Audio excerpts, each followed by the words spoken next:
Breaking news. ప్రియుడిపై మోజుతో ఒక భార్య తన భర్తను చంపించేసింది.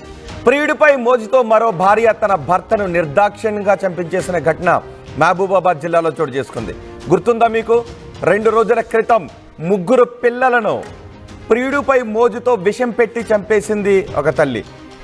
అంతకుముందు ప్రియుడిపై మోజుతో భర్తను చంపించేసిన భార్యల ఉదంతాలు చాలా వచ్చాయి. ఇప్పుడు మరో భార్య ప్రియుడిపై మోజుతో భర్తను గొడ్డళ్లతో నరికించేసిన ఘటన వెలుగు చూసింది. ఈ ఘటన మహబూబాబాద్ జిల్లాలో చోటు చేసుకుంది. హెల్త్ సూపర్వైజర్ పార్థసారథి హత్యకు కారణాలేంటో తెలిసాయి. హెల్త్ సూపర్వైజర్ పార్థసారథిని ఎవరో గొడ్డళ్లతో నరికి రోడ్డు పక్కన ఉన్న పొదల్లో పడేశారు. ఆయన మహబూబాబాద్లో హెల్త్ సూపర్వైజర్గా పనిచేస్తున్నారు. భద్రాచలం నుంచి మహబూబాబాద్కు వెళ్తున్న సమయంలో గుర్తు తెలియని వ్యక్తులు గొడ్డలతో నరికి చంపేయడంతో ఈ హత్య కలకలం రేపింది. ఆ తర్వాత పోలీసులు ఛాలెంజింగ్గా తీసుకొని హత్య గల కారణాలను వెతకడం మొదలుపెట్టారు. అనుమానం వచ్చిన ప్రతి ఒక్కరిని విచారించడం మొదలుపెట్టారు. పోలీసుల విచారణలో షాకింగ్ విషయాలు తెలిసాయి. హెల్త్ సూపర్వైజర్ పార్థసారథిని గొడ్డళ్లతో నిర్దాక్షిణ్యంగా చంపి ఆ పొదల్లో పడేసింది ఎవరో కాదు, తను కట్టుకున్న భార్య అని తెలియడంతో అందరూ కూడా ఒక్కసారిగా ఆశ్చర్యానికి గురయ్యారు. ఒక్కసారిగా ఆ భార్యను కఠినంగా శిక్షించాలి, ఆ భర్తను కఠినంగా శిక్షించాలి అని డిమాండ్ చేశారు. ఇక్కడ ప్రియుడి మోజులో ఉన్న భార్య భర్తను చంపడానికి ఏం చేసిందో తెలుసా? 5 లక్షల రూపాయలు సుపారీ ఇచ్చి కొంతమందిని నియమించి తన భర్తను అతి కిరాతకంగా చంపించేసింది స్వప్న అనే భార్య. దీనికి కారణం కేవలం ప్రియుడిపై మోజు. ఇటీవలి కాలంలో భార్యలపై అనుమానంతో భార్యలను చంపేస్తున్న భర్తలను చూస్తున్నాం. గతంలో వరకట్నాల కోసం భార్యలను చంపేసిన భర్తలను చూసాం. కానీ ఇటీవలి కాలంలో ప్రియుడిపై మోజుతో కన్న బిడ్డలను చంపేస్తున్న తల్లులు, ప్రియుడిపై మోజుతో కట్టుకున్న భర్తలను సుపారీ ఇచ్చి చంపించేస్తున్న భార్యల ఉదంతాలు వెలుగు చూస్తూ ఉన్నాయి. దీంతో సమాజం ఎటు వెళ్ళిపోతుంది, మానవ సంబంధాలు ఎటు వెళ్ళిపోతున్నాయి, ఎవరిని నమ్మాలి అనే పరిస్థితిపై ఒక ఆందోళన వ్యక్తమవుతుంది. ఇప్పుడు మీరు చూస్తున్న వ్యక్తి, ఆర్టీవీ స్క్రీన్పై చూస్తున్న వ్యక్తి ఏ కోసానా అనుకుని ఉండడు. తన కట్టుకున్న భార్య సుపారీ ఇచ్చి ప్రియుడిపై మోజుతో తనను చంపించేస్తుంది అని ఎక్కడా కూడా అనుకుని ఉండడు. కానీ అతని జీవితంలో అదే చోటు చేసుకుంది. ఇలాంటి ఘటనలు పెరగడానికి కారణం ఏంటనుకుంటున్నారు? ఇలాంటి వారికి ఎటువంటి శిక్షలు వేయాలని మీరు అనుకుంటున్నారో మీ అభిప్రాయాన్ని కమెంట్ బాక్స్లో తెలియచేయండి. ఒకసారి మీరు ఆర్టీవీ స్క్రీన్ పైన చూడండి. పోలీసులు సెల్ ఫోన్లను స్వాధీనం చేసుకున్నారు. 2 రోజుల క్రితం పార్థసారథి భద్రాచలం నుంచి మహబూబాబాద్ వెళ్లే రూట్లో ఒక రోడ్డు పక్కన అతి కిరాతకంగా చంపివేయబడిన స్థితిలో కనిపించాడు. అనుమానాస్పద మృతి అంటే హత్యగానే ఆ కేసును నమోదు చేసి ఎవరో గుర్తు తెలియని వ్యక్తులు అతన్ని చంపేసి ఉంటారు అని పోలీసులు భావించి కేసు నమోదు చేశారు. ఈ భార్య మాత్రం ఎక్కడ అనుమానం రాకుండా తనకేమీ తెలియదన్నట్టు తన భర్త కనిపించడం లేదని, తన భర్తను ఎవరో నిర్దాక్షిణ్యంగా చంపించేశారని మొసలి కన్నీళ్లు కార్చడం మొదలుపెట్టింది. కానీ ఆ భార్యే తన ప్రియుడిపై మోజుతో తన ప్రియుడితో కలిపి 5 లక్షల రూపాయలు ఎవరికో సుపారీ ఇచ్చి తను కట్టుకున్న భర్తను నిర్దాక్షిణ్యంగా చంపించేసింది. పోలీసులు ఈ విషయాన్ని విచారణలో కనుగొన్నారు. వాళ్ళందరినీ కూడా అరెస్ట్ చేశారు. మరికొంతమంది పారిపోయినట్టుగా తెలుస్తుంది. ప్రియుడు విద్యాసాగర్ను పోలీసులు అరెస్ట్ చేశారు. పార్థసారథి భార్య స్వప్నను, ప్రియుడు విద్యాసాగర్ను ఇద్దరిని కూడా పోలీసులు అరెస్ట్ చేశారు. ఆ ప్రియుడిని, ఈ భార్య పార్థసారథి భార్యను ఇద్దరు కూడా పోలీసులు అదుపులో ఉన్నారు. పరారీలో మాత్రం 4 నిందితులు ఉన్నారు. ఆ 4కి సుపారీ ఇచ్చి ఆ 4కి లక్షల రూపాయల డబ్బులు ఇచ్చి కట్టుకున్న భార్య నిర్దాక్షిణ్యంగా గొడ్డళ్లతో నరికించేసింది ఆ భార్య. వాళ్ళు ఒక్కొక్క వేటు వేస్తున్నప్పుడు ఎందుకు చంపుతున్నారో బహుశా తనకు అర్థమై ఉండదు. కానీ తన కట్టుకున్న భార్యే లక్షల రూపాయల డబ్బులు ఇచ్చి మరి ప్రియుడిపై మోజుతో తనను చంపించేస్తుంది అనే విషయం ఆ క్షణంలో ఒకవేళ తెలుసుండుంటే ఆ చివరి క్షణాల భర్త ఏమనుకుని ఉంటాడో కదా. కొద్ది రోజులుగా పార్థసారథి భార్య స్వప్న విద్యాసాగర్ మధ్య అక్రమ సంబంధం నడుస్తోంది. ఈ అక్రమ సంబంధమే పార్థసారథి హత్యకు దారితీసింది. పార్థసారథి సోదరి హేమ ఫిర్యాదుతో మొత్తం ఈ కేసు అంతా వెలుగులోకి వచ్చింది. ఆ భార్య కూడా ఫిర్యాదు చేయలేదు. పార్థసారథి భార్య ఎవరైతే మృతుడున్నారో ఆ మృతుడి సోదరి హేమ ఫిర్యాదు చేసింది. ఆ ఫిర్యాదుతో పోలీసులు కేసు నమోదు చేసి విచారణ జరిపితే మొత్తం తీగలాగితే డొంకంతా కదింది.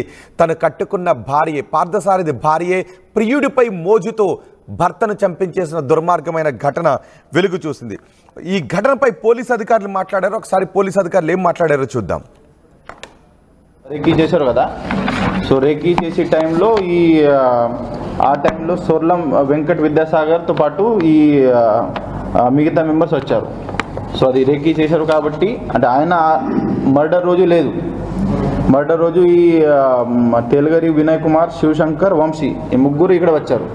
బట్ ఇంతకుముందు 1 month బ్యాక్ వాళ్ళు ఇక్కడ వచ్చి రేకీ చేశారు కదా. సో రేకీ చేశారు కాబట్టి ఆయన పేరు కూడా మనం యాడ్ చేసినాం. అంటే రేకీ చేశారంటే ఆయనకి ఐడియా ఉంది వీళ్ళు ఎందుకు రేకీ చేస్తున్నారు. 100% మర్డర్ చేయాలి, అది ప్లాన్ ఉండే. ఆ ప్లాన్లో ఆయనది కూడా పార్ట్ ఉంది కాబట్టి ఆయన కూడా మనం యాడ్ చేసాం. మిగతా ఇప్పుడు ఈ ముగ్గురు పర్సన్స్ ఎవరైతే ఉన్నారో వాళ్ళకి అరెస్ట్ చేసిన తర్వాత వాళ్ళకి ఇంకా ఎవరెవరు సాయం చేశారు వాళ్ళది కూడా పేరు యాడ్ అవుతుంది. కానీ రిలేటెడ్ సెక్షన్స్ ఏమేమి ఉంటాయి, సో అది వాళ్ళకి అరెస్ట్ చేసిన తర్వాత మనం ఫర్దర్ డిస్కస్ చేసేదాం. సో దీంట్లో ముఖ్యంగా ఇప్పుడు సీజర్లో ఈ A1 అంటే ఈ డిసీజ్ వాళ్ళ భార్య దగ్గర 2 phones మనం సీజ్ చేసాం. అండ్ అక్యూజ్డ్ A2 ఎవరితో ఉన్నారు అంటే ఆమె పారామోర్, ఆయన దగ్గర 1 మొబైల్ ఫోన్ మనం సీజ్ చేసినాం. సో దీంట్లో ముఖ్యంగా ఇప్పుడు మనం చెప్పాలంటే ఈ A1 A2 ఈ భార్య ప్లస్ ఆమె పారామోర్ వాళ్ళకి ఈ మొబైల్ ప్లస్ టెక్నాలజీ గురించి కొంచెం ఐడియా ఉంది. సో వాళ్ళు నార్మల్ కాల్ చాలా తక్కువ చేశారు. సో ఇప్పుడు మనం ఈ టెక్నికల్ అనాలిసిస్ చేసిన తర్వాత కూడా అది వాళ్ళు మ్యాక్సిమం వాట్సాప్ కాల్స్ చేశారు. వాట్సాప్ కాల్లో కూడా వాళ్ళు స్పెసిఫిక్గా ఏం చేశారు, కాల్ చేసిన తర్వాత ఇమీడియట్ హిస్టరీ డిలీట్ కూడా చేశారు. సో అది వాళ్ళు ఇన్షూర్ చేయడం జరిగింది. బట్ ఈ మిగతా వాళ్ళది మనకు ప్రాపర్ టెక్నికల్ ఎవిడెన్సెస్ ఉన్నాయి. ఇప్పుడు ఈ వాట్సాప్ కాల్ది కూడా మనం FSLకి పంపి అది రికవరీ చేసి యాజ్ పర్ అంటే ఎవిడెన్సెస్ కలెక్ట్ చేసి ఛార్జ్ షీట్ టైంలో మనం యాడ్ చేయొచ్చు. వెహికల్ ఇంకా మనం సీజ్ చేయలేదు, ఎందుకంటే ఇప్పుడు ఈ వెహికల్ ఈ అక్యూజ్డ్ ఎవరైతే ఉన్నారో అంటే ఎవరు ఈ మెయిన్ ఎవరు చేశారో వాళ్ళకి అరెస్ట్ చేసిన తర్వాత మనకు తెలుస్తుంది అసలు వాళ్ళు ఎక్కడ దాచిపెట్టారు అది. సో వాళ్ళకి అరెస్ట్ చేసిన తర్వాత మనకు తెలుస్తుంది. ప్లస్ ఇప్పుడు ఈ అక్యూజ్ అందరూ అరెస్ట్ చేసిన తర్వాత మనం లీగల్ కస్టడీ కోసం కూడా అడుగుతున్నాం. అడిగిన తర్వాత అసలు ఈ మొత్తం రికవరీ పార్ట్ అది చూసారా ఎంత దుర్మార్గమైన ఘటన. పార్థసారథి స్వప్న ఇద్దరు భార్యాభర్తలు. స్వప్న విద్యాసాగర్పై మోజులో పడింది. విద్యాసాగర్ స్వప్న మధ్య ప్రేమాయణం నడుస్తోంది. భర్తను వదిలేసి విద్యాసాగర్ స్వప్న ఇద్దరు కూడా పడక సుఖానికి బాగా అలవాటు పడ్డారు. భర్తను చంపేయాలి అని అనుకున్నారు. తమ మధ్య శారీరక సుఖం ఇంకా పెరగాలి అంటే కట్టుకున్న భర్తను నిర్దాక్షిణ్యంగా చంపేయాలి అని స్వప్న విద్యాసాగర్ ఇద్దరు కూడా ప్లాన్ చేశారు. 4 లక్షల రూపాయలు సుపారీ ఇచ్చి వాళ్ళిద్దరి మధ్య పడక సుఖాన్ని పెంచుకోవడం కోసం భర్తను చంపించేసిన దుర్మార్గమైన ఘటన చోటు చేసుకుంది. వాళ్ళిద్దరు వాట్సాప్ కాల్లో మాట్లాడుకునేవారు, మామూలు కాల్లో మాట్లాడుకునేవారు కాదు. వాట్సాప్ కాల్లో మాట్లాడుకుని మళ్ళీ ఆ కాల్ డేటాను డిలీట్ చేసేసేవారు.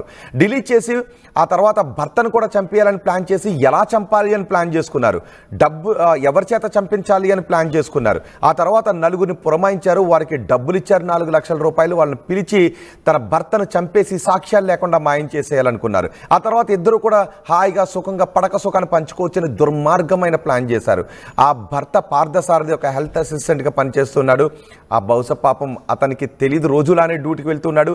తన భార్య ప్రియుడిపై మోజుతో తనను నిర్దాక్షిణ్యంగా చంపించేస్తుందని బహుశా ఎక్కడా కూడా అనుకుని ఉండడు. ఆ చివరి క్షణాల్లో బహుశా చంపేసేవాళ్ళు ఆ మాట చెప్పుండుంటే ఆ చనిపోయేటప్పుడు ఆ చివరి క్షణాల్లో బహుశా ఏమనుకుని ఉండుంటాడు కదా. ఎస్, దీనిపైన ఇప్పుడు పోలీసులు విచారణ జరిపిన తర్వాత భార్య స్వప్నను, ప్రియుడు పార్థసారథిని ఇద్దరిని కూడా, ప్రియుడు విద్యాసాగర్ని ఇద్దరిని కూడా అరెస్ట్ చేశారు. కటకటాల వెనక్కి నెట్టారు. ఇప్పుడు ఆ సుపారీ తీసుకుని చంపేసిన 4 కోసం పోలీసులు బృందాలుగా గాలిస్తున్నారు. మీరేమనుకుంటున్నారు ఈ ఘటన గురించి? మీ అభిప్రాయాన్ని కమెంట్ బాక్స్లో తెలియచేయండి. ఇలాంటి ఘటనలను ఎదుర్కోవాలి అంటే, ఇలాంటి ఘటనలు మళ్ళీ మళ్ళీ జరగకుండా ఉండాలి అంటే ఏం చేయాలి? ఇటీవల ఎక్కడ చూసిందే కదా, 3 పిల్లలను మొన్న తల్లి చంపేసింది, నిర్దాక్షిణ్యంగా విషం పెట్టి చంపేసింది. భర్తకు కూడా విషం పెట్టి పిల్లలను కూడా చంపేయాలనుకుంది కేవలం ప్రియుడిపై మోజుతో. ఇప్పుడు భర్తను 4 లక్షల రూపాయలు సుపారీ ఇచ్చి చంపించేసింది ప్రియుడిపై మోజుతో. గతంలో కూడా ఇలాంటి ఘటనలు చాలా చోటు చేసుకున్నాయి ప్రియుడిపై మోజుతో. భార్యలను చంపేసిన భర్తలు ఉన్నారు. ఇటీవలి కాలంలో భర్తలను చంపించేస్తున్న భార్యలు పెరిగిపోతూ ఉన్నారు. సో ఇలాంటి ఘటనలు, భార్యలు చంపే భర్తలు, భర్తలను చంపే భార్యల్ని సమాజంలో కఠినంగా శిక్షించాలంటే ఏం చేయాలి? మీ అభిప్రాయం కామెంట్ బాక్స్లో తెలియచేయండి. మా ప్రతినిధి వెంకటరత్నం ఉన్నారు. వెంకటరత్నం, దుర్మార్గమైన ఘటన, పోలీసులు ఎటువంటి కేసు నమోదు చేశారు? ఈ ఘటన తర్వాత అక్కడ స్థానికంగా వస్తున్న రియాక్షన్స్ ఏంటి? కామతురానాం నభయం నలజ్జ. కామంతో కళ్ళు మూసుకున్నటువంటి వాళ్ళకు భయము, సిగ్గు, శరం, ఇజ్జతి, మానం ఏమి ఉండవు అనేది గత కొన్ని సంఘటనలు చూస్తుంటే మనకు తెలుస్తుంది. కన్న పిల్లల్నే కాదు, కన్న తల్లిదండ్రులే కాదు, కట్టుకున్న భార్యను, కట్టుకున్న భర్తను కూడా కల తీర్చున్నటువంటి సందర్భాలు కూడా ఎన్నో చూస్తున్నాం. ఈ మధ్యలో జరుగుతున్నటువంటి ఈ హత్యలలో 90% పైగా అవే ఉన్నాయి. ఆర్థిక సంబంధాలు, అక్రమ సంబంధాలు, ఈ రెండే ప్రధాన కారణంగా నిలుస్తున్నటువంటి సమయంలో దంతలపల్లి దగ్గర కూడా ఇట్లాంటి సంఘటన జరిగింది. మైబాద్ జిల్లా దంతలపల్లిలో ఒక హెల్త్ సూపర్వైజర్ పనిచేస్తున్నటువంటి పార్థసారథి విధుల్లో భాగంగా తను ఉద్యోగానికి వస్తున్నటువంటి క్రమంలో తను భార్యనే స్వప్న తను ఒక అక్రమ సంబంధం ఉన్నటువంటి నేపథ్యంలో విద్యాసాగర్ అనేటువంటి వ్యక్తితో గత కొంతకాలంగా అక్రమ సంబంధం కొనసాగిస్తుంది. భర్త అంటే వీళ్ళు సెటిల్ అయింది మాత్రం భద్రాచలంలో, కానీ ఈ ఉద్యోగ రీత్యా ఇతను దంతలపల్లికి రావాల్సి వస్తుంది. అంటే వారానికి ఒకసారి తను ఇంటికి వెళ్లి వస్తుంటాడు. అందులో భాగంగానే గత శుక్రవారం నాడు ఇంటికి వెళ్ళాడు, తన భార్య పిల్లలతోటి కలిసి ఉన్నాడు. మళ్ళీ తిరిగి వస్తున్నటువంటి క్రమంలోనే ఒక ప్రీ ప్లాన్ మర్డర్ గా దీన్ని ప్లాన్ చేసుకోవచ్చు. విద్యాసాగర్ అలాగే స్వప్న ప్లాన్ చేసుకుని నలుగురిని పురమాయించి వాళ్లతోటి ఒక దంతలపల్లి క్రాస్ రోడ్ దగ్గరికి రాగానే ఇక్కడ వాళ్ళ దాదాపు మర్డర్ చేయడానికి ప్రయత్నించారు.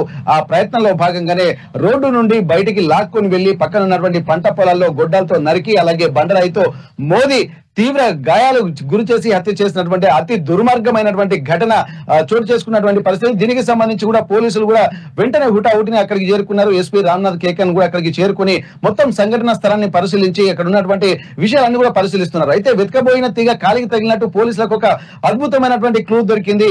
అక్కడ వాళ్ళ ఎవరైతే పార్థసారథి ఉన్నారో పార్థసారథి యొక్క సోదరి మాత్రం అక్కడ వెళ్తుండు తానగా అన్న చనిపోయారన్నటువంటి విపరీత బాధతో విలపిస్తూ ఇది కేవలము తన వదిన చేయించిందన్నటువంటి ఒక అరుపులు, పెడబుబ్బలతోటి, ఏడుపులతోటి పోలీసులు కూడా ఆ కోణంలోనే దర్యాప్తు చేయగా వెంటనే హుటాహుటిన పోలీసులు కూడా అదే కోణంలో దర్యాప్తు చేస్తూ ఈ స్వప్న అలాగే ఈ విద్యాసాగర్ ఎవరైతే ఉన్నారో వాళ్ళపైన కూడా వెంటనే అక్కడ ఉన్నటువంటి స్థానిక పోలీసులతోటి ఇన్ఫర్మేషన్ ఇచ్చి రెక్కి నిర్వహించేటువంటి పరిస్థితి కనిపించింది. వాళ్ళ ఆలోచనలు, అనుమానాలు కూడా అన్ని వెంటనే పోలీసులు కూడా వాళ్ళ దగ్గర నుంచి ఫోన్లు స్వాధీనం చేసుకున్నారు. వాళ్ళని పట్టుకుని మిగిలిన స్వాధీనం చేసుకుని వాళ్ళని కూడా అరెస్ట్ చేసినటువంటి పరిస్థితి. విచారణలో భాగంగా మొత్తం చాలా విషయాలు తెలిసాయి, కానీ ఇంకా తెలియాల్సినటువంటి అవసరం ఉంది. పోలీసులు కూడా దానికి సంబంధించి ఇంకొక నలుగురు పారిపోయారో పారిపోయినటువంటి వాళ్ళను కూడా వాళ్ళని పట్టుకున్న తర్వాత ఒక సీన్ ఆఫ్ అఫెన్స్ కూడా వాళ్ళు చూడాల్సినటువంటి పరిస్థితి. ఎందుకంటే హత్య చేసినటువంటి వాళ్ళు నిందితులు పారిపోయారు, హత్యకు పాల్పడినటువంటి A1, A2 నిందితులు మాత్రం అరెస్ట్ అయ్యారు.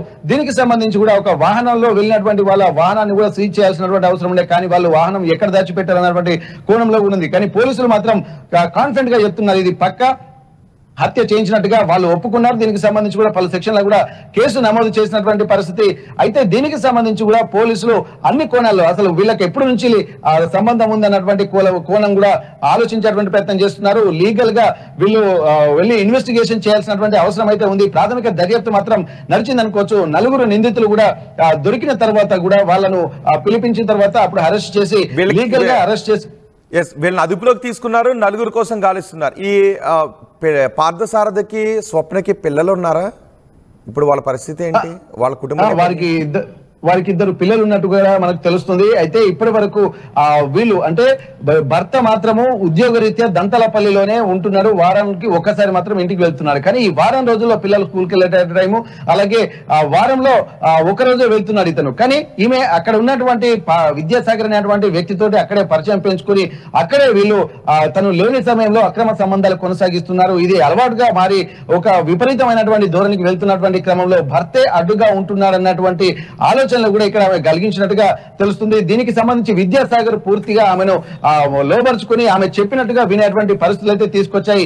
దానికి సంబంధించి విద్యాసాగరే తన భార్యను కూడా రెచ్చగొట్టినట్టుగా తెలుస్తుంది. తన భర్త అడ్డు లేకుంటే మనం ఇంకా కలిసి ఉండొచ్చు అన్నటువంటి ఒక సూచనలు, ప్రణాళికలు వేసుకుని చేశారు. దానికి సంబంధించి వీళ్ళిద్దరూ కలిసి ఒక 5 లక్షల రూపాయలని వేరే ఒక గ్యాంగ్ కు ఇచ్చి తెలిసినటువంటి వాళ్లకు ఇచ్చి హత్యకు పురికొల్పినట్టుగా తెలుస్తుంది. అయితే ఈ హత్య తర్వాత కూడా వీళ్ళు దొరకదని చెప్పి అనుకున్నారు. కానీ ఆ ప్రణాళిక ప్రకారమే దాదాపు దాస్తే దాగని విషయాలు కూడా కొన్ని ఉంటాయి. కాబట్టి తన పార్థసారథి వాళ్ళ సోదరి చెప్పినటువంటి విషయాల ఆధారంగా పోలీసులు దర్యాప్తు చేస్తున్నారు. దర్యాప్తు చేసిన తర్వాత ఒక క్లారిటీ వచ్చింది. క్లారిటీ తర్వాత వీళ్ళిద్దరు అదుపులో తీసుకుంటే అసలు విషయం బయటపడింది.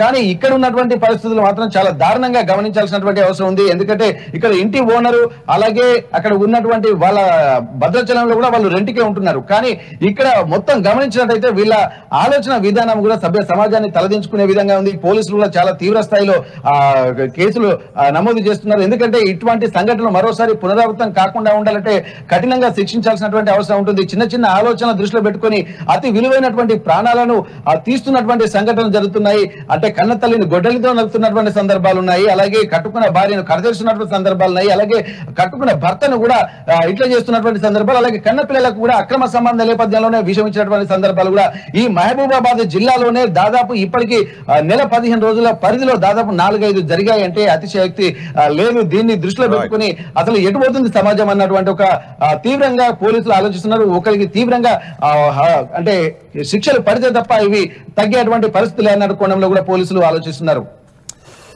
రాయుడు వెంకటరత్నం, ప్రియుడితో పడక సుఖానికి అలవాటు పడిన ఒక భార్య భర్తను నిర్దాక్షిణ్యంగా చంపించేసిన ఘటన మహబూబాబాద్ జిల్లాలో చోటు చేసుకుంది. మహబూబాబాద్ జిల్లాలో హెల్త్ సూపర్వైజర్గా పనిచేస్తున్నాడు పార్థసారథి.